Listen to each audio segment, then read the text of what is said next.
Man sunku konkrečiai įsivaizduoti tą situaciją, kur vaikas su suaugusiųjų priežiūra panaudotų dujas prieš užpuoliką. Tai tada mano klausimas, jeigu su suaugusiųjų priežiūra, kodėl nesuaugę žmonės naudoja tas dujas, o kodėl vaikas turi naudoti tas dujas?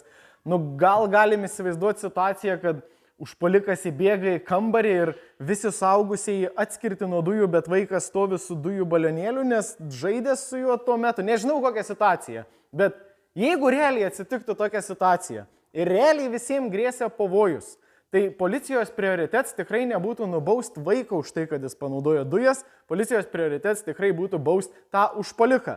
Bet čia labai tokia slidi riba, nes vėlgi, kodėl vaiks prie suaugusiųjų turėtų prieš užpuoliką naudoti dujas? Tai jūs suaugusieji, paimkite tas dujas ir naudokit prieš užpuoliką, apsaugokit vaiką. Nevelkit vaikui į konfliktinę situaciją, jūs kaip suaugę turite išspręsti tas konfliktinės situacijas. Dujas galima pirkti, nuo 18 metų galima nešiotis, kol esat blaivi. Tokio balionėlio kaina yra 12 eurų, Balistol dujas rasit Vilniuje, Šiauliuose ir getbags.com.